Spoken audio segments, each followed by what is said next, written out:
인사 한번 나누겠습니다. 3일 동안 잘 지내셨습니까? 하나님 주신 은혜 가운데 승리합시다. 하나님 주신 은혜 가운데 승리합시다. 이렇게 여기 본당이 이렇게 위에가 이렇게 보면 이렇게 지붕으로 이렇게 돼 있어서 여름에 보면 이게 완전 여기가 찜통입니다. 들어와 보면 여기 막 본당 온도가 35도 막 이렇게 올라가 있고 막 그렇습니다. 제가 이럴 때는 수요일 날도 일찍 이렇게 보통 냉방을 좀 틀려고 올라오는데요. 오늘은 장로님 집사님이 먼저 와 계시더라고요. 어디 계신가 봤더니 선풍기 앞에 딱 앉아 계시더라고요. 많이 더워서 선풍기에서 좀 열기도 식히시고 땀도 식히시고 아마 그러시는 것 같습니다. 금방 또 시간이 지나고 나면 또 선선해질 때가 오고 또 겨울도 분명히 올 텐데요. 우리의 인생의 4계 봄, 여름, 가을, 겨울처럼 지나가는 우리의 인생 가운데서도 하나님께서 때에 따라 참 도우시고 좋은 것들을 허락해 주시는 귀한 은혜와 복을 누리시는 우리 사랑하는 성도님들 되시기를 간절히 주님의 이름으로 축복합니다. 4계절이 있기 때문에 여름에는 더워 죽을 것 같고 겨울엔 추워 죽을 것 같고 봄에는 뭐 꽃가루 날리고 가을에는 참 뭐 여러 가지 그런 것들이 있는데 반대로 바꿔놓고 보면 여름이 있기 때문에 뜨거운 여름 가운데 산과 계곡과 바다의 즐거움을 시원한 즐거움을 누릴 수 있고요. 또 겨울은 춥기 때문에 아름다운 눈과 그런 풍광들을 우리가 누릴 수도 있고요. 또 봄과 가을이 있어서 사시사철 바뀌는 계절 가운데 하나님이 만드신 아름다운 세상들을 우리가 누릴 수 있는 것도 또 귀한 은혜이고 복이잖아요. 우리의 관점과 눈을 바꿔보면 하나님께서 우리에게 주신 것들이 어떨 때는 참 더위가 참 더워 죽겠는데 또 이 와중에 태풍 온다 그래서 걱정했는데 다행히 태풍은 잘 지나갔지만 그런 예보가 있더라고요. 태풍이 한번 오고 나면 지금 바다도 온도가 막 너무 뜨거워가지고 양식장이 다 폐사가 되고 난리잖아요. 그런데 태풍이 한번 오고 나면 그 비바람과 바람이 바다를 다 뒤집어 놓는다는 거예요. 그래서 바다를 한번 이렇게 뒤엎어주기 때문에 수온도 많이 내려주고 좋은 그런 것들도 있다고 합니다. 여러분, 우리 한편으로 볼 때는 더위가 많이 덥고 우리에게 일어나는 많은 일들이 힘들게 할지라도 그럼에도 불구하고 우리의 믿음의 관점에서 하나님의 주시는 은혜의 관점에서 바라보면 또 하나님께서 그 안에 담겨놓으신 그렇잖아요. 여러분, 고난이 뭐라고요? 위장된 하나님의 축복이라고요. 그러니까 그런 것처럼 하나님 그 안에 담겨주신 귀한 것들을 우리가 받아 누릴 수 있는 귀한 은혜를 누리고 살아가는 삶을 살아가게 될 줄로 믿습니다. 그래서 뭐가 중요한가? 믿음이 참 중요합니다. 믿음은 뭘 보는 거예요? 우리 눈에 들어오는 것을 보고 믿는 것이 아니라 이 눈에 아무 증거 아니 배워도 우리 하나님, 눈에 보이진 않지만 역사하시고 인도하시고 말씀하시는 그 하나님을 신뢰하고 그 주님 바라보며 기다리며 때때로는 인내하며 그리고 주님 앞에 순종해서 따라가는 것 바라보며 나아가는 것, 그게 믿음이잖아요. 오늘 특별히 오늘 읽은 창세기 21장 말씀은 이제 아브라함이 창세기 12장에 부름받아서 하나님을 따라 믿음으로 순종해서 나왔는데 그의 손에 쥐어진 것이 있어요? 없어요? 아무것도 없어요. 약속의 땅이라고 갔는데 그 땅에 소유를 주신 게 있어요? 없어요? 아무것도 없어요. 나중에 이제 막벨라 굴 하나, 은돈 주고 산 그거 하나만 유일한 자신의 소유가 되잖아요. 그거 말고는 아무것도 없어요. 이 눈에 보이는 것도 없고 손에 잡혀 있는 것도 아무것도 없고, 그러니까 아브라함도 실제로 어때요? 여러 가지로 많이 걱정도 하고 두려워하기도 하고 염려도 많이 해요. 그럼에도 불구하고 하나님의 아브라함을 끝까지 선택하시고 붙으셨던 이유는 뭐 때문에? 아브라함의 믿음 때문에. 아무것도 안 보여도 여전히 말씀하시는 그 주님의 말씀을 신뢰하고 순종해서 따라갔을 때 결국 하나님께서 아브라함을 통해서 말씀하신 그 일을 이루시더라. 그 믿음의 놀라운 역사, 말씀하심의 약속의 놀라운 성취를 이루어주시는 장면이 바로 오늘 우리가 읽은 창세기 21장이에요. 그러니까 열매를 보게 되는, 하나님 말씀하신 그 내용들을 실제로 눈에 보이는 열매로 보게 되는 장면이 이제 등장을 하게 됩니다. 방금 말씀드린 것처럼 아브라함은 믿음의 순종에서 주님 앞에 따라왔어요. 뭘로? 주님의 말씀하심 따라서. 뭐라도 좀 분명한 증서라도 하나 써주시고 아니면 뭐라도 확실한 걸 주시고 따라오라고 하시면 따라오기가 쉬웠겠지만 아브라함은 뭐만 믿고 따라왔냐면 하나님의 약속의 그 말씀, 그거 하나만 붙들고 듣고 순종해서 따라오는 거잖아요. 그런데 성경을 보면 처음에 하나님께서 아브라함을 부르셨을 때 아브라함도 어때요? 처음에 보면 대단한 결단을 가지고 나가요. 자신의 모든 것을 다 걸고 자기는 모든 것들을 다 뒤로하고 친척, 본토, 아비집 모든 것을 다 뒤로하고 하나님만 의지에 순종해서 여기까지 오게 됐는데 그럼에도 불구하고 그런 믿음을 소유했던 아브라함도 연약함과 부족함이 있었더라라는 거예요. 믿음의 조상이었던 아브라함도 우리와 똑같은 사람이었기 때문에 연약함과 부족함이 참 많았어요. 그런데 그가 어때요? 하나님과 동행하는 과정을 거치면서 대략 몇 년이에요 지금? 거의 한 25년 가까운 시간을 하나님과 동행해 오면서 그런 시간을 지나면서 어때요? 아브라함이 하나님을 더 알게 되고 더 사랑하게 되고 믿음으로 신뢰할 수 있게 됐어요. 하나님도 아브라함을 어떻게 해요? 너는 나의 벗이라 라고 말씀하실 만큼, 아브라함을 친구로 생각하실 만큼 늘 아브라함을 좋아하시고 늘 함께 해주시는 것을 보게 돼요. 심지어는 어때요? 아브라함이 그 수많은 시간을 지났음에도 불구하고 여전히 믿음으로 실수할 때도, 실패할 때도 하나님께서 그에게 은혜를 베푸시고 그의 편에 함께 서주시는 내용들을 우리 성경을 통해서 볼 수 있게 돼요. 특별히 여러분 지난주에 예배 잘 들으셨죠? 지난주에 제가 휴가 갔는데 설교하고 왔습니다. 갑작스럽게 원래 이제 원로 목사님께서 예배 이렇게 인도해 주시고 설교해 주시기로 7월 달에 이제 미리 말씀을 드리고 목사님이 이렇게 해주셨는데, 갑작스럽게 그 전주에 이제 목사님 코로나에 걸리셔가지고 이제 굉장히 좀 목소리도 안 나오시고 힘들어하시길래 목사님이 신경 쓰지 마시라고. 근데 제가 알아서 하겠다고. 근데 어떻게 알아서 하겠어요? 방법이 애매하더라고요. 전도사님들도 좀 상황들이 쉽지가 않고, 또 갑작스럽다 보니까 또 다른 분에게 부탁드릴 분도 마땅치가 않아서 어떻게 할까 하다가, 그럼 어차피 제가 또 설교하면 좋겠다 싶어가지고 그냥 주일날 휴가 가기 전에 영상으로 이렇게 녹화해 놓고 영상으로 이렇게 말씀 같이 들었습니다. 큰 무리 없으셨죠? 예배 드릴 때나 저보고 하는 거나 어차피 영상 보시는 거나 비슷하셨죠? 1년치를 다 녹화해 놓을까요 그냥? 근데 사실 설교라고 하는 것은 물론 영상으로도 이렇게 설교하고 말씀을 충분히 들을 수 있지만, 또 저는 이제 그런 생각을 많이 해요. 설교는 함께 말씀을 나누는 거예요. 그래서 성도님들과 함께 한 분이든 두 분이든 말씀을 함께 나누면서 그분이 함께 듣고 또 어떻게 반응하는가, 또 어떻게 따라가는가에 따라서 같이 호흡을 하면서 같이 말씀을 나누는 시간이기 때문에, 사실 저는 아직도 영상으로 녹화하고 말씀 나누는 게 아직 좀 많이 어색합니다. 근데 어쨌든 간에 그렇습니다. 지난주에 말씀 잠깐 생각해 보면요, 지난주에 어떤 일이 있었죠? 아비멜렉과의 사건이 있었잖아요. 일화가 있었잖아요. 하나님께서 오랜 시간 동행해 주시고 또 아브라함도 믿음으로 의지했던 아브라함이지만 과거에 했던 실수를 똑같이 반복하는 걸 보게 돼요. 처음 하나님의 부르심을 받아서 믿음으로 믿음의 여정을 시작했던 초창기에 실수했던 실수를 똑같이, 어찌 보면 지금 이제 이 시점쯤 됐을 때는 아브라함이 이제 믿음의 삶의 정점으로 향해 나가는, 그래서 저는 개인적으로 아브라함의 인생의 가장 믿음의 최정점의 사건이 창세기 22장 사건으로 보거든요. 창세기 22장에 어떤 일이 있죠? 하나님께서 아들 이삭이 아마 그때 10대쯤 됐던 것 같아요. 이삭을 주시고 나서 한 10여 년 지났을 때 가장 예쁘고 사랑스러울 때 하나님께서 이삭을 번제로 바치라는 거예요. 그 사건이 어찌 보면 아브라함의 인생에 있어서 믿음의 가장 최고의, 하나님께서 아마 아브라함의 믿음의 중심을 보시기를 원하셨던 가장 중요한 사건이지 않을까. 그렇게 놓고 본다면 이 창세기 20장에 등장하는 이 사건이 시기적으로 보면, 이게 이제 시기적으로 볼 때 하나님께서 아브라함에게 사라에게 이삭을 주시겠다라고 말씀하시고, 내년에 내가 너희를 다시 찾아올 때는 너희가 아들이 있으리라, 이 말씀을 하신 이 사이에 등장하는 사건이기 때문에 이때가 시대적으로 보면 아브라함의 나이로 치면 99세, 아마 이 무렵이었지 않았을까. 그러니까 아브라함의 믿음의 여정을 보면 상당히 많이 진행된 후에, 요즘 우리로 말하면 믿음 생활을 오랫동안 한 20몇 년 한 이후에 하나님 보실 때도 믿음으로 든든하게 세워졌다라고 생각했을 그때에 아브라함이 어때요? 똑같은 실수를 반복하는 것을 보게 돼요. 왜 그랬을까? 무엇 때문에 그랬을까? 지난주에도 말씀을 통해 제가 잠깐 나눴지만 아브라함 마음속에는 근본적인 두려움이 있었던 것 같아요. 존재론적인 두려움. 왜요?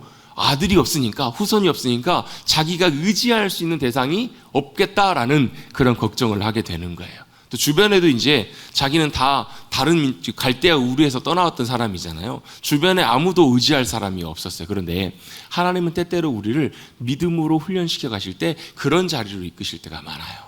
내가 누군가를 의지할 수 있고 누군가를 기대할 수 있고 내가 뭔가를 할 수 있는 상황에 있을 때는 하나님을 의지하는 것보다 뭘 하냐면 본능적으로 사람을 먼저 찾고 의지하고요. 걱정을 하면서 어때요?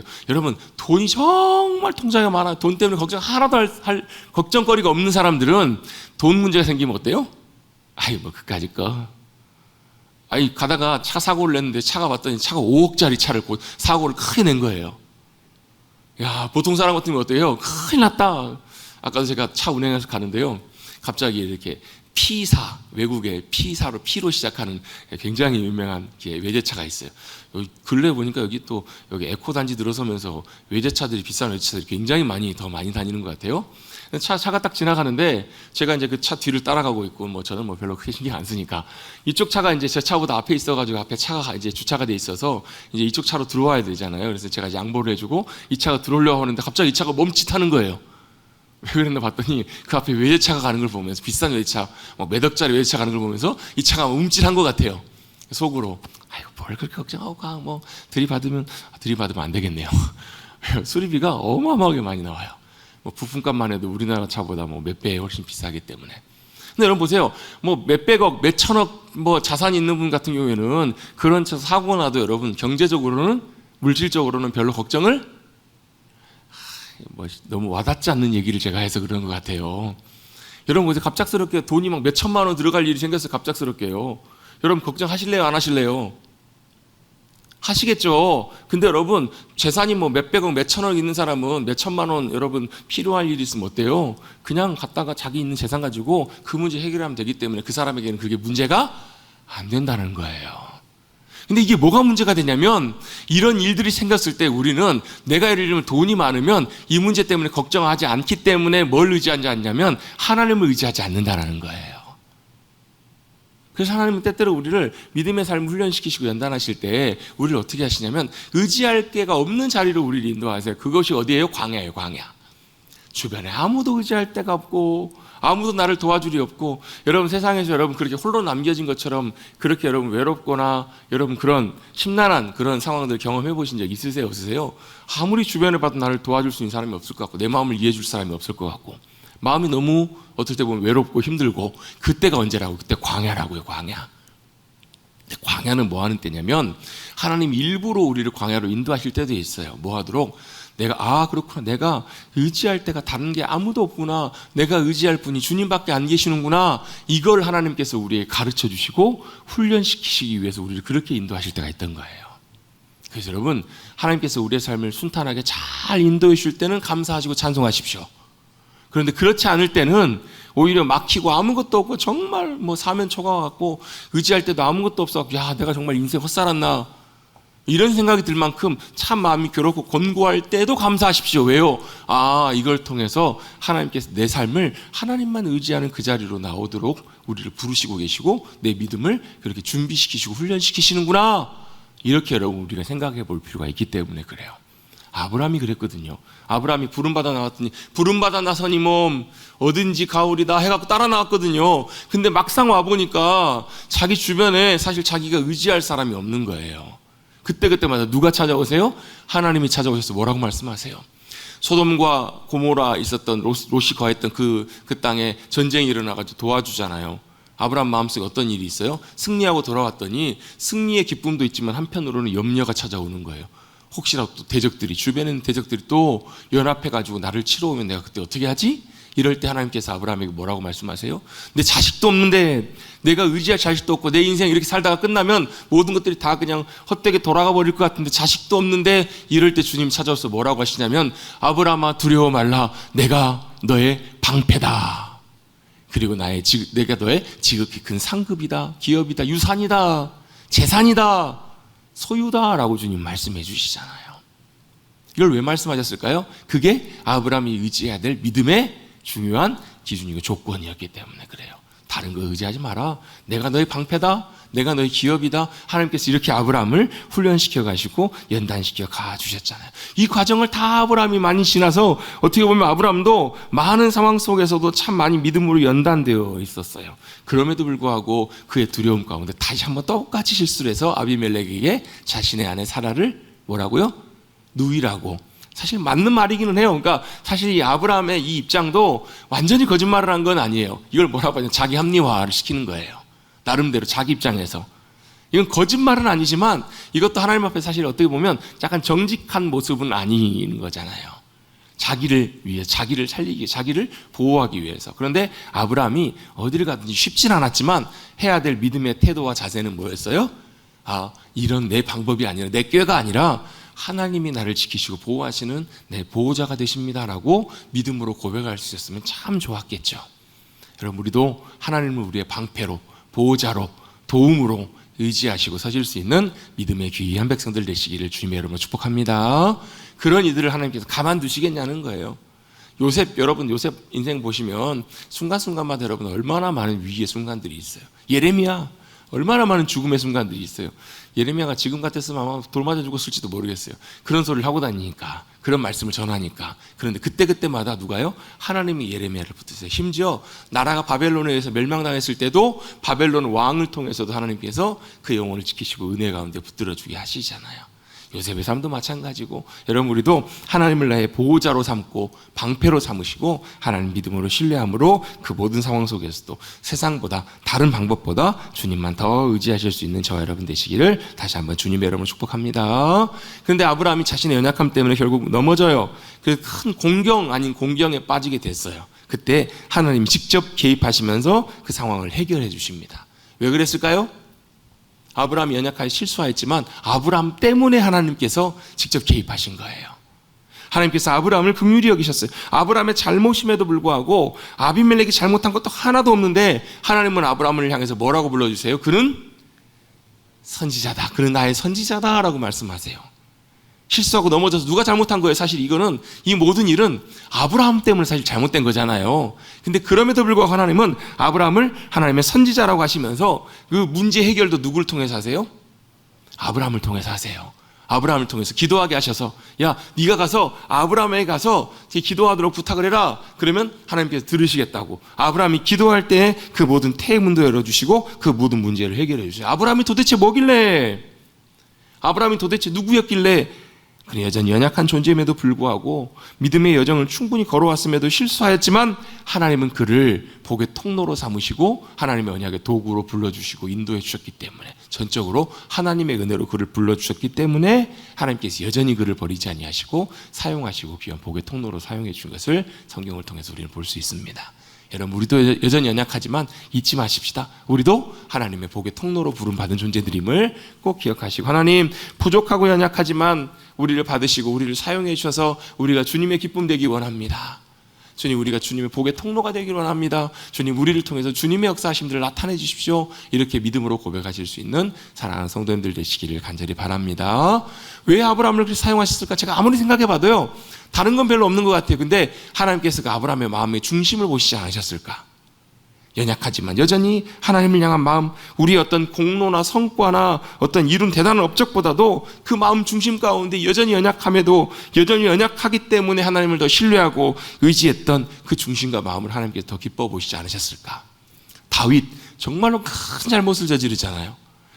간통에서 그치는 것이 아니라 살인교사를 하게 되고 그 일 때문에 여러분 어마어마한 일들이 일어나게 되잖아요. 왕이, 그러니까 선지자들이 꾸짖을 때 자기 왕의 권세로 충분히 그럴 수 있잖아요. 사울왕 보세요. 사울왕은 자기를 대적했더니 하나님의 기름 부음 받은 자 다윗도 그냥 죽여버리려고 하잖아요. 근데 다윗은 어때요? 하나님 앞에서 철저하게 진실하게 서잖아요. 자신의 연약함을 고백하고 하나님의 은혜와 긍휼을 구하고, 시편 51편에 보면 그 다윗의 기도가 나오잖아요. 하나님이시여 나를 긍휼히 여기시고 불쌍히 여겨달라고. 그 마음을 하나님께서 기뻐하시지 않을까? 하나님이 기뻐하시는 제사가 무슨 제사라고요? 상한 심령이라고요. 여러분, 우리 연약함과 부족함에도 늘 우리를 붙들어 주시는 하나님의 은혜와 도우심을 의지해서 주님 앞에 더 가까이 나가시는 우리 사랑하는 성도님들, 우리 모두가 되시기를 다시 한번 주님의 이름으로 축복합니다. 하나님께서는 아브라함이 여전히 연약함이 있었지만 그럼에도 불구하고 신실하게 그를 대하시고 은혜로 함께 하시고 그를 하나님의 도구 통로로 삼으셔서 하나님의 일들을 나타내셨다라는 것들을 우리 지난 시간에 살펴보았어요. 오늘은 21장, 드디어 21장을 시작하게 되는데요. 오늘 21장 본문에서는 제일 중요한 말씀을 저는 개인적으로 1절 말씀이라고 생각을 해요. 1절과 2절 말씀이라고 생각하는데 1절 말씀 우리 같이 한번 한 목소리로 읽어보도록 하겠습니다. 시작.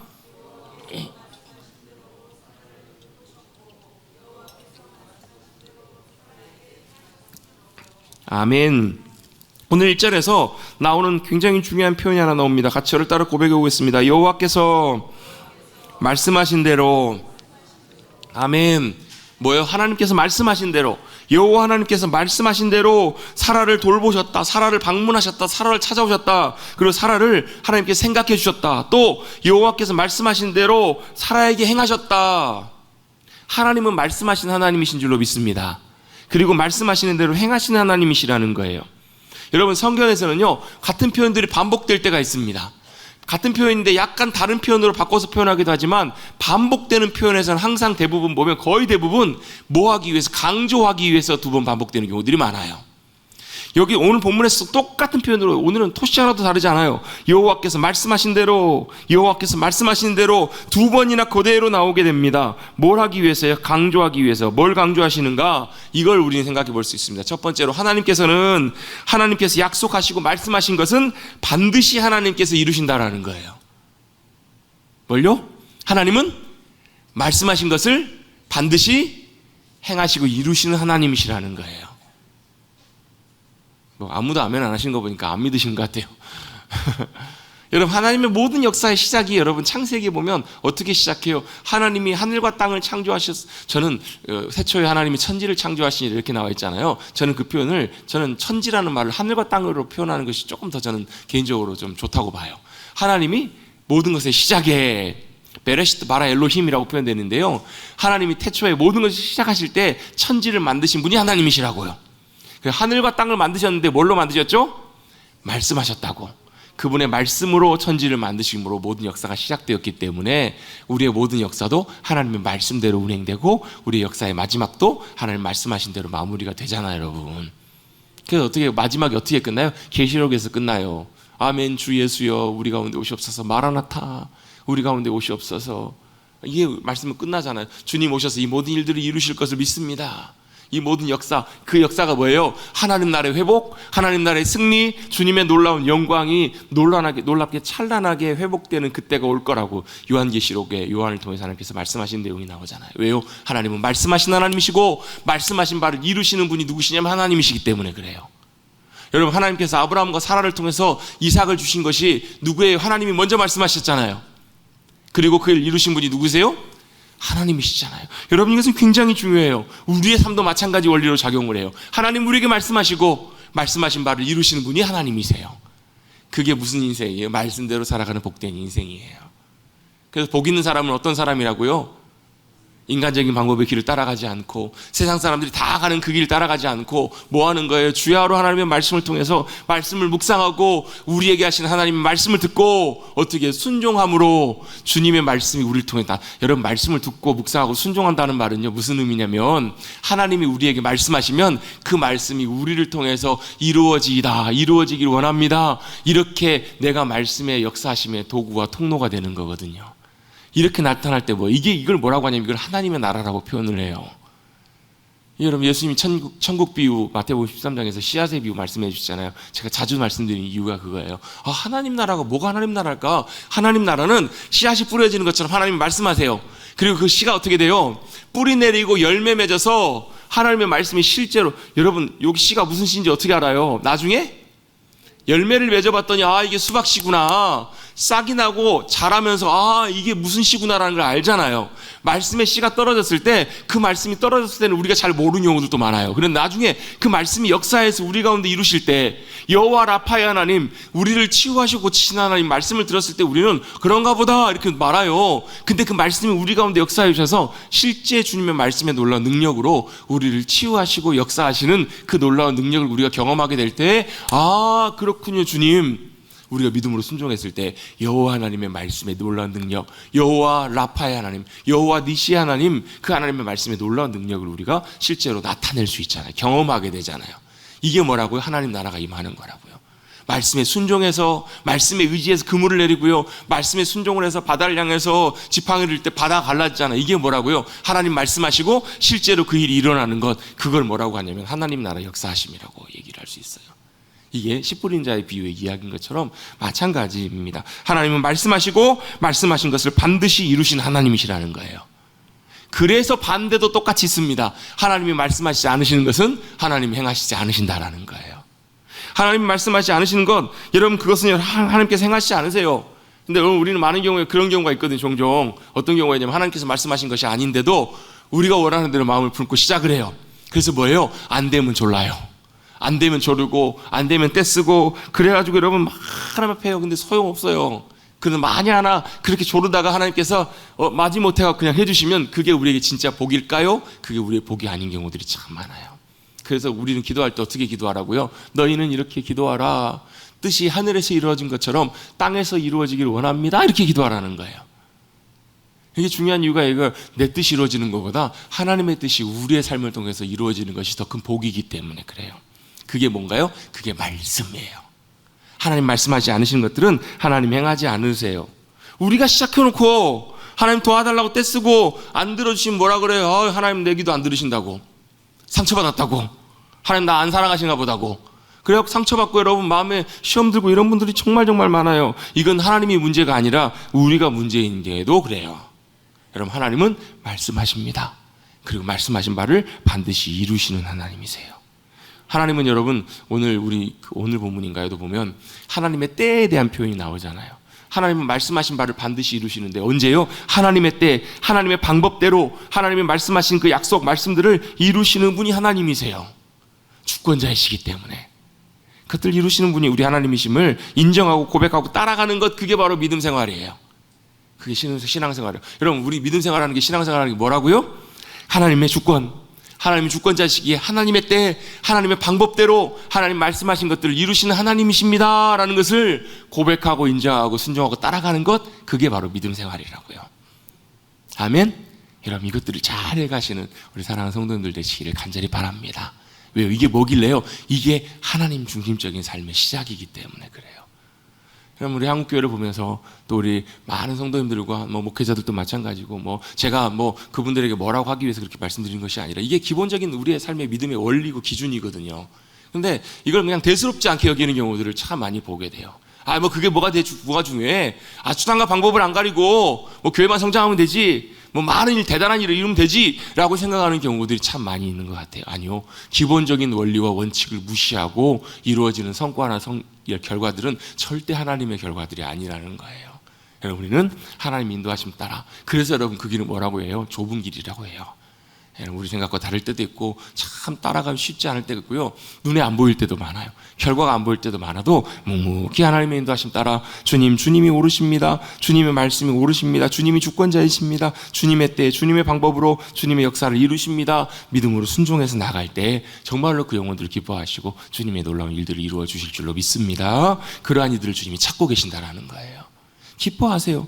누가 있어요? 마리아가 여러분 천사 가브리엘의 방문을 받잖아요. 그래가지고 하나님의 은혜를 입은 자여 했더니 깜짝 놀래요. 왜 그런 인사를 저에게 하십니까? 알고 봤더니 진짜 깜짝 놀랄 기절 초풍할 말을 전해주잖아요. 처녀가 잉태할 아들을 낳을 거라.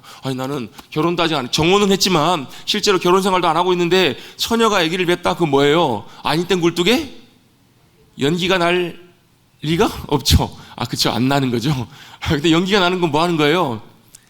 꿀을 뗐으니까 그렇잖아요. 사실 이 일 때문에 마리아는 굉장히 큰 어려움에 빠질 수도 있고 심지어는 목숨을 잃을 수도 있는 상황이 있잖아요. 그리고 모든 수치와 부끄러움과 모든 걸 다 감당해야 되고 정혼한 남편 마리아가 아니죠. 요셉, 이 모든 것들이 사실 굉장히 복잡할 일들과 쉽지 않은 일임에도 불구하고 마리아가 뭐라고 얘기하냐면요, 이렇게 얘기합니다. 주의 여종이 오니 말씀대로 내게 이루어지기를 원합니다 라고 고백하잖아요. 이게 믿음의 삶이 아닌가요?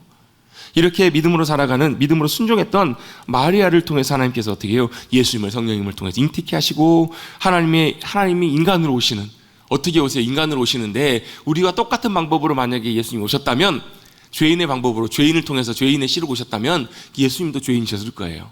인간의 방법으로 오셨다면. 그 방법이 아니라 완전한 하나님의 놀라운 방법으로 이 땅에 인간으로 오셨지만 죄인이 아닌 완전하신 의인의 모습으로 이 땅에 태어나시는 놀라운 역사하심, 그걸 통해서 십자가에서 우리 죄의 문제를 해결하시고 우리에게 놀라운 구원의 은혜를 베풀어 주시는 주님의 일들 가운데 마리아가 쓰임받게 되잖아요. 우리는 마찬가지로 말씀하신 분이 하나님이시면 말씀하신 대로 이루시는 하나님이심을 믿고 순종하며 의지하며 나가시는 저와 여러분 되시기를 주님의 이름으로 축복합니다. 결국 하나님께서 말씀하신 대로 그 일을 이루시는데 그 일이 무슨 일이에요? 2절입니다. 2절 한번 같이 한번 읽어보겠습니다. 2절 시작. 사라가 임신하고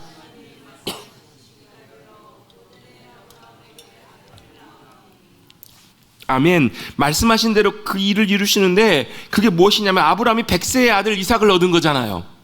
100세의 아들 이삭을 낳게 된 거예요. 사라는 몇 살이에요? 90살이에요. 지금도 그렇지만 여러분, 과거에도 현실적으로 불가능한 일이에요. 남자도 남자지만 여자가 이미 생리가 끊어졌다라는 얘기는 더 이상 이제 아이를 낳을 수 없는 몸임에도 불구하고 이삭을 낳게 돼요. 그건 뭘 의미하는가? 이삭의 출생은 사람의 방법으로, 사람을 통해서 나온 방법이 아니라 하나님의 역사하시고 전능하신 하나님의 전능하심이 나타난 사건이었다라는 거예요. 2절 말씀을 통해서 우리는 하나님의 전능하심이 나타난 사건이었다. 왜요? 이삭의 출생은 사람의 방법이 아니기 때문에 그렇잖아요. 사람의 방법이 아니라 하나님께서 역사하셨던 하나님의 능력의 사건이었기 때문에 그렇더라는 거예요. 여러분, 우리가 믿음으로 주님 따라가다 보면요, 분명히 여러분 우리가 구별해야 될 것이 있습니다. 뭐냐면 사람의 방법, 인본주의적인 방법, 이런 방법들은 잘 버려야 하나님의 말씀을 순종하면서 따라갈 수 있어요. 아브라함도 실제로 그걸 경험하잖아요.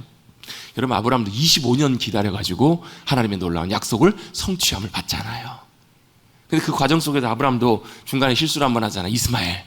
누구의 방법대로? 사람의 방법대로. 사라가 얘기를 하는데 정말 그럴듯한 방법이에요. 어떻게 보면 맞는 방법처럼 보여요. 그런데 그 열매가 이스마엘이에요. 그 열매는 하나님이 주신 하나님의 열매가 아니잖아요. 여러분, 우리도 마찬가지 여전히 하나님의 말씀하신 그 방법을 신뢰하지 못할 때가 많아요. 못 기다리고 우리도 누굴 이스마엘을 낳는다고요. 아브람만 이스마엘을 낳는 것이 아니라 우리도 이스마엘을 많이 낳을 수 있어요. 한국교회도 마찬가지고 우리의 믿음의 삶도 참 쉽지가 않아요. 하나님의 방법이 아닌 방법을 통해서 여러분 그 열매를 낳을 때 그 열매는 하나님의 약속의 열매도 아니고 하나님의 자녀도 아니다. 여러분, 우리가 이것을 꼭 기억해야 될 줄로 믿습니다. 결국 하나님께서는 하나님의 말씀하신 대로 하나님의 방법대로 그 일을 이루시잖아요. 약속의 아들로 이삭을 하나님께서 출생하게 해주셨습니다. 말씀하신 그대로 창세기 18장에도 나오고 그 이전에도 17장에도 나오고 여러 번 반복됐던 그 말씀을 주님이 이제 드디어 이루시는 거예요. 아들을 낳을 거다. 그리고 그 이름을 이미 하나님께서 창세기 17장에 말씀하세요. 그 이름을 뭐라고 하라고요? 이삭이라고 하라 라고 말씀하신 그대로 아들의 이름을 이삭이라고 이름을 짓습니다. 3절에 보시면 아브라함이 그에게 태어난 아들을 곧 사라가 자기에게 낳은 아들을 이름하여 이삭이라 하였고, 여러분 3절도요 하나님 말씀 그대로 됐습니다. 아니다 너 여종의 하갈이 아니라 네 아내 사라를 통해서 아들을 하나님께 주실 거다. 낳게 할 것이다. 그대로 되었죠. 그리고 낳은 아들 이름을 이삭이라 하라고 하셨던 것처럼 그대로 이삭이라고 이름을 짓습니다. 그리고 나중에 할례까지 받아요. 할례가 뭐예요? 언약의 상징이라고요. 이 자녀는 하나님의 언약 안에 있는 약속의 자녀입니다라는 것을 상징하는 표현이라고요. 성경에 보면 문신하지 말라는 말씀이 있어요. 요즘 보면 우리 권사님 집사님들 또 눈썹 문신 많이 하시잖아요. 눈썹이 이제 많이 이렇게 이제 빠지시고 하시다 보니까 눈썹을 선명하게 하시고, 눈썹 문신 하신 분들 얘기 들어보면 참 편하다고 그러시더라고요. 화장 같은 거 신경 안 쓰셔도 되니까. 근데 보통 화장하시는 분들은 보면 눈썹을 거의 대부분 이렇게 얇게 잘라 다 밀어버리시고 거기다가 이제 이렇게 눈 화장을 하시잖아요. 눈썹 화장을 하시잖아요. 근데 문신하고 나시면 그렇게 편하다고. 그건 아닌 것 같아요. 제가 볼 때 그거는 하나님이 문신하지 말라 이게 포함되는 것은 아닌 것 같아요. 근데 이제 그 당시의 풍습에서 이 문신은 뭐냐면 죽은 자를 애도하면서 기억하면서 몸에 새기는 거예요. 여러분 한번 몸에다 새겨놓으면 죽을 때까지 안 지워져요. 지금은 물론 레이저로는 어느 정도 지운다고 하지만 제대로 이렇게 진하게 문신을 하면요 몇 천만 원을 들여도 레이저로 완전히 회복이 안 되는 경우도 많이 있다고 해요. 하나님께서 왜 문신하지 말라고 하셨을까? 네 몸에 영원히 새겨질 그 기억들을 그런 애도나 애통이 아니라 딱 한 가지만 주님 말씀하세요. 뭐만 새기라고요? 약속의 징표, 요거 하나만 새기라는 거예요. 그게 뭐냐면 할례예요. 할례. 그것만 기억하고 나머지 것들은 절대 하나님께서 허락하지 않으시거든요.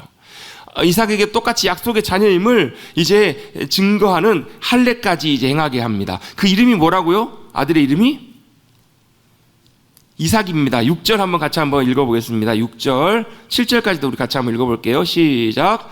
사라가 이르되 하나님이 나를 웃게 하시니 듣는 자가 다 나와 함께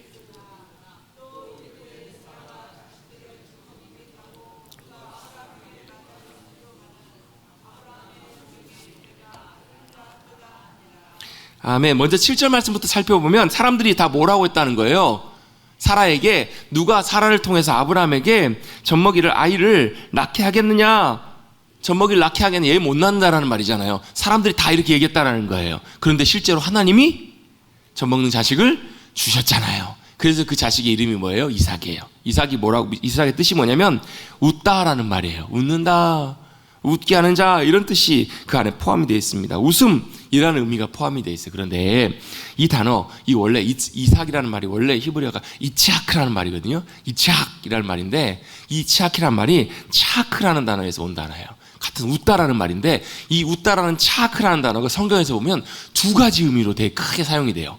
큰 의미로 볼 때 하나는 진짜 말 그대로 좋아서 웃는 거예요. 막 좋아서 웃으면 원래 웃음이 나오시죠.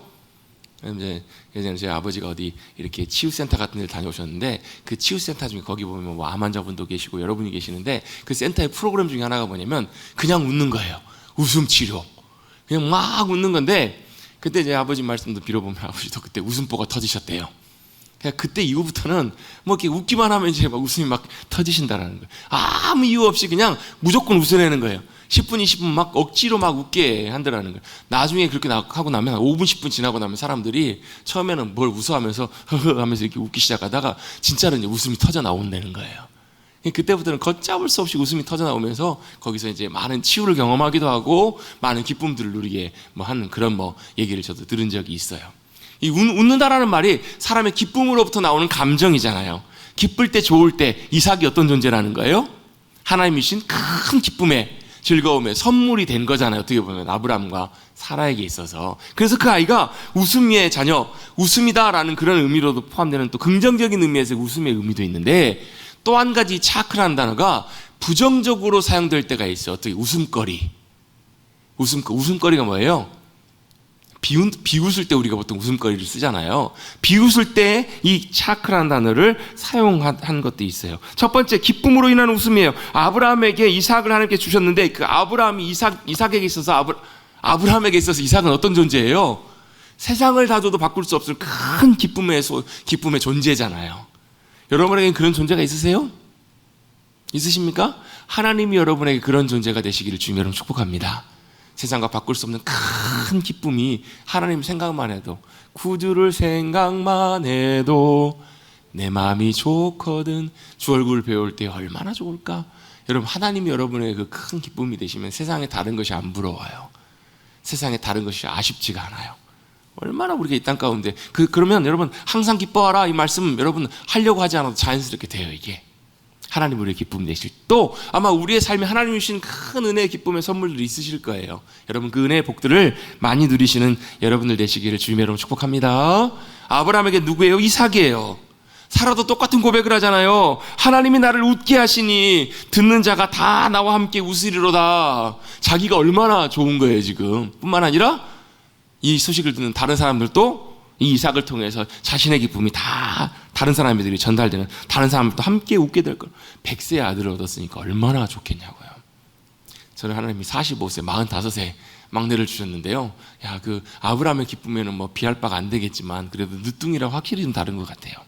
늦둥이는 확실히 그런 하나님이 주신 그런 기쁨들이 있는 것 같아요. 우리 손주들 보실 때 참 좋으시죠? 손주들 뭐 자식들보다 더 좋으신 분도 계신 것 같아요.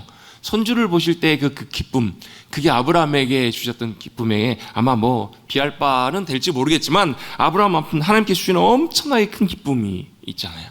요즘 보면 특별히 난임 부부들이 굉장히 많은 것 같아요. 결혼해서 자녀를 낳지 못해서 뭐 시험관도 하고, 뭐 얼마 전에도 보니까 어떤 연예인도 시험관을 9번 해가지고 뭐 자녀를 낳기도 했다고 하고, 그 시험관 시술이 뭐 저도 옆에서 듣기만 들었지만 한 번 할 때마다 실패하면 굉장히 힘들다고 하더라고요. 굉장히 고통스럽고 비용도 많이 들고 굉장히 사실 자녀를 낳기 어려운데, 그렇게 뭐 정말 고생하다가 하나님께 자녀를 주셨다? 그 자녀가 얼마나 큰 기쁨이 있냐고 인생에. 제가 아는 어떤 분도 한 분도 그때 신학교 때 같이 다녔던 동기분이신데, 누나가 9년 동안 아이를 못 낳다 9년 만에 하나님께서 기적적으로 아이를 주셨다는 거예요. 다 포기하고 있었는데 하나님께서 정말로 감격적으로 기쁨의 자녀를 주셨는데, 그 기쁨이 얼마나 큰지, 얼마나 감사한지 말로 표현할 수가 없을 만큼, 특별히 그 아이가 기도하면서 하나님께 주셨던 아이라서 더 큰 기쁨이 되더라. 말로 표현할 수 없는 기쁨이더라. 이렇게 제가 얘기를 들은 적이 있어요. 여러분, 마찬가지로 아브라함에게 또 사라에게 주셨던 그 기쁨이 바로 이 기쁨이었기 때문에 이름을 뭐라고 붙였냐면 이삭이라고 붙인 거예요. 이삭이 큰 기쁨이었겠죠. 근데 반대로 부정적인 의미가 있죠. 비웃다. 여러분, 이 비웃다라는 게 이름의 상황들이 왜 어디서부터 유래가 된 거예요? 하나님이 아브라함과 사라를 찾아오셨을 때, 하나님께서 말씀하셨을 때 아브라함과 사라가 어떻게 반응을 해요? 속으로 웃잖아요. 왜 웃어요? 어이가 없어서 웃었던 것 같아요. 하나님은 뭐 비웃었다라고 표현하기는 좀 그렇겠지만 말도 안 되는 소리를 하셔서 어이가 없어서 말도 안 돼서 나쁘게 표현해보면 어찌 보면 이것도 비웃음의 일종이잖아요. 하나님 말씀하셨는데 안 믿어지니까 이렇게 비웃는 거예요. 여러분, 하나님이 우리에게 기쁨을 주실 때 그게 우리의 기쁨이 되지만요, 우리가 말씀에 순종해서 말씀을 믿지 못하면 여러분 그게 기쁨이 아니라 우리도 똑같이 아브라함처럼 불신으로부터 오는 비웃음도 될 수 있는 거예요. 어찌 보면 이 이삭이라는 이름을 부를 때마다 기쁨의 이름으로도 불렀을 수 있었겠지만 과거의 사건을 생각할 때 어때요? 아, 내가 하나님이 말씀하셨을 때 못 믿어서 속으로 그렇게 웃었지, 이게 아브라함에게 생각이 났을까요? 안 났을까요? 났었을 거예요. 이 차크라는 단어는 기쁨의 즐거움도 웃음도 포함되어 있지만 반대로 비웃다 이런 의미도 포함되어 있기 때문에 그래요. 출애굽기 32장에 보면 이스라엘 백성들이 금신상 막 금송아지 만들어 놓고 막 이렇잖아요. 그들이 거기서 뛰며 즐거워하고 막 춤추고 놀다, 이 단어도 똑같이 차크라는 단어를 써요. 우상을 숭배할 때도 또 어디서 나오냐면 이 표현이 창세기 39장에 보면 그 요셉이 보디발의 집에 팔려가잖아요. 그때 보디발의 아내가 유혹하다가 오히려 누명을 씌워요. 그러면서 그 남편 보디발에게 이 요셉을 향해서 뭐라고 하냐면 이 히브리인이 나를 희롱하려고 했다고. 이 희롱하다라는 이 단어도, 요 말도 차크라는 똑같은 단어예요. 그러니까 보면 어떤 성적으로 뭐 희롱하다, 비웃다 이런 단어를 또 여기에 다 포함되어 있는 부정적인 의미도 다 포함이 되어 있어요.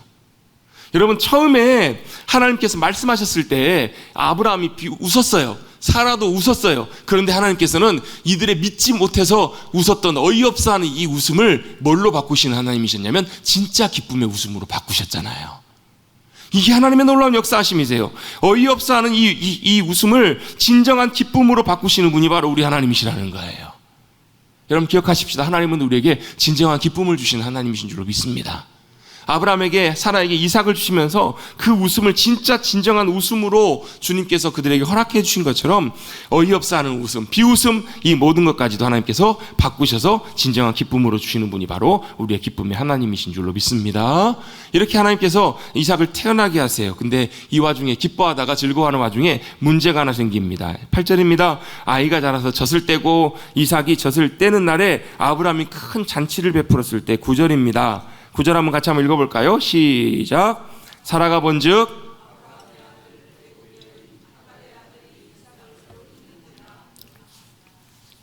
그때 누가요? 애굽 여인의 아들 하갈의 아들 이스마엘이죠. 이때 나이가 몇 살쯤 됐을까요? 한 열 몇 살, 아마 20살 가까이 됐을 것 같아요. 이제 젖을 떼고 했었으니까요. 그 이스마엘이 이삭을 놀리다 이렇게 표현되어 있습니다. 이 놀리다는 말도 차크라는 단어예요. 이삭의 웃음이라는 단어에 똑같은 어근의 단어라는 거예요. 차크, 비웃는 거예요. 누가요? 이제는 자신의 몸에서 낳은 이복형이지만 이스마엘이 이삭을 놀리는 모습을 사라가 봅니다. 그래서 사라가 깜짝 놀라서 화를 내면서 이제 9절, 10절입니다. 그가 사라가 아브라함에게 이 여종과 이 아들을 내쫓으라. 이 종의 아들은 내 아들 이삭과 함께 기업을 얻지 못하리라. 이렇게 얘기를 합니다. 이 말은 무슨 말이에요? 이 자식이 요거 아닙니다. 이 자녀가 이스마엘이 하나님의 약속으로 함께 기업을 누릴 자녀가 아니기 때문에 더 이상 이제 방해가 되지 않도록 이 자녀들을 내쫓아야 된다는 거예요. 누가 한 말이에요? 사라가 한 말입니다. 이 말이 맞아요? 틀려요? 단순히 이 사라가 했던 이 말은 어찌 보면 사라는 인간적인 마음으로 자기 몸에서 난 자식 이삭을 희롱했던, 이삭을 놀렸던, 괴롭혔던 이 이스마엘과 하갈에 대한 이런 어떤 시기나 질투에서 온 말이었을지 모르겠지만 분명한 것은 이 말과 이 역사하심은 하나님의 생각과 말과 역사하심과 똑같은 표현이었다는 거예요. 우리 여러분 성경을 통해서 계속 보고 말씀하는 것처럼 하나님께서 누구의 피를 통해서 사라를 통해서 아브라함의 후손 약속의 자식 이삭을 주실 거라고 말씀하셨잖아요. 그리고 실제로 그것을 이루셨어요. 근데 이스마엘은 누구예요? 인간적인 방법으로 난 약속의 자녀가 아니었잖아요. 결국 하나님께서 이 때를 통해서 이걸 이제 결정하시고 정리하게 하시는 거예요. 근데 아브라함이 문제예요. 아무리 서자이지만 아브라함 입장에서 볼 때 이스마엘도 자기 자식이잖아요. 이 자식을 내쫓는다라는 것이 자기 핏줄인데 이게 쉬운 것은 아니었을 거예요. 그래서 11절입니다. 11절 한번 같이 한번 읽어볼까요? 시작. 아브라함이 그의 아들로 말미암아 그 일로 매우 근심이 되었더니. 아브라함이 굉장히 근심합니다. 여러분도 근심이 될 때 있으세요? 없으세요? 근심이 될 때 어떻게 하셔야 되는가? 답이 나옵니다. 12절입니다. 하나님이 아브라함에게 이르시되 내 아이나 내 여종으로 말미암아 근심하지 말고 사라가 내게 이른 말을 다 들으라. 이삭에게 나는 자라야 넷이라 부를 것임이라 라고 말씀하십니다. 여러분, 근심이 들 때는, 걱정이 들 때는요, 뭘 해야 되냐면 하나님의 말씀을 들으셔야 돼요. 우리가 근심이 생길 때 하나님의 음성을 들려야 돼요. 그게 답이에요. 아브라함이 근심하고 걱정 가운데 있을 때 여러분, 이 상황 속에서 여러분이 아브라함이라면 어떻게 해결하시겠어요? 이렇게 해야 될까? 저렇게 해야 될까? 이 상황은 똑같은 상황이 있어요. 솔로몬처럼 이 아이가 내 아이입니다. 이 아이가 내 아이입니다. 그럴 때처럼 똑같은 상황이에요. 이때 어떻게 해요? 하나님의 음성을 들어야 돼. 그게 지혜예요. 그리고 그게 길이라는 거예요. 길. 여러분, 걱정 근심이 들 때는요, 뭘 해야 되냐면 하나님의 음성에 귀 기울이셔야 되는 거예요. 그게 유일한 방법이고 길이에요.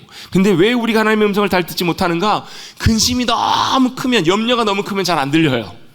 또 어떤 경우에요, 믿음의 사모함이 없기 때문에 그래요. 근심이 있을 때 하나님의 음성을 들어야 되는데 하나님의 음성 듣기를 원합니다. 이런 믿음의 사모함이 없기 때문에 그런 경우들이 또 많아요. 또 우리가 믿음으로 잘 훈련되지 못할 때, 하나님의 음성 듣는 것을 성경을 통해서, 기도를 통해서 감동으로 말씀하시는 하나님의 음성을 듣는 훈련과 연습을 잘 하지 못할 때, 하나님과 친밀함의 이런 관계들이 잘 우리 가운데 세워져 있지 않을 때 하나님의 음성을 잘 듣지 못하는 경우들이 많아요.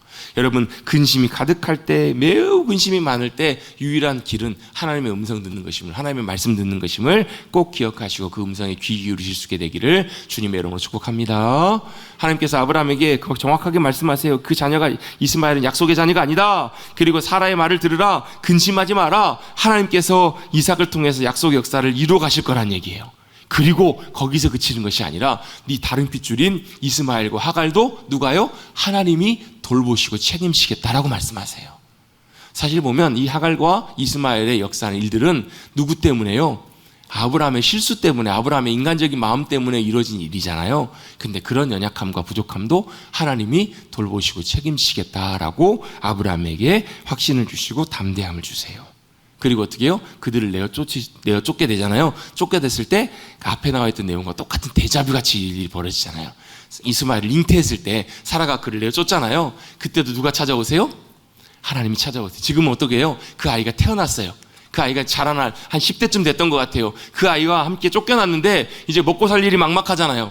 그 자식이 이제 목말라 굶주려서 죽는 것을 참아보지 못해서 그 아이를 조금 떼어놓고 울고 있어요. 그때 누가요? 하나님께서 그를 찾아오시면서 뭐라고요? 그 어린아이의 소리를 주님께서 들으셨다고. 누구 때문에 들으셨을까요? 아브라함 때문에. 아브라함 때문에 그 하갈과 이스마엘까지도 긍휼히 여겨주시는 하나님의 마음과 역사하심을 보게 됩니다. 여러분, 우리가 해결할 수 없는 문제들은 하나님께서 가장 좋은 은혜의 길들로 주님께서 역사하시고 인도해 주시고 주님이 책임져 주실 줄로 믿습니다.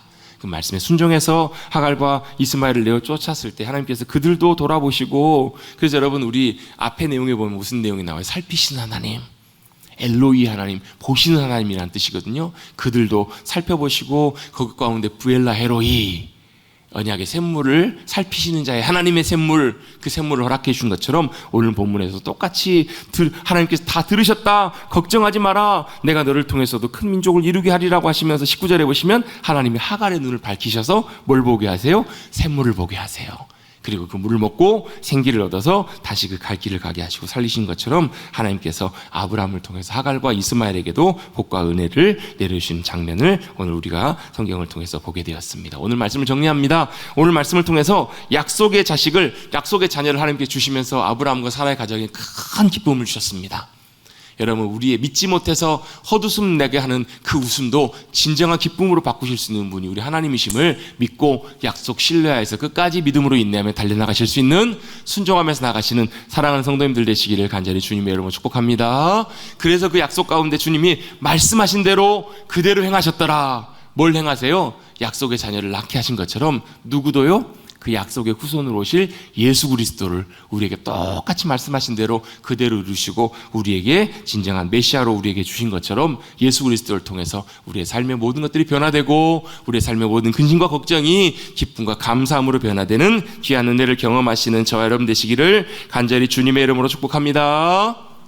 우리 말씀 한번, 제목 한번 저를 따라 같이 한번 고백해 보시고 찬송하고 기도하겠습니다. 말씀하신 대로 행하셨으므로 아멘. 말씀하신 대로 우리 삶 가운데서 행하실 것을 믿음으로 신뢰하며 나가시는 우리 모두가 되시기를 다시 한번 주님의 이름으로 축복합니다.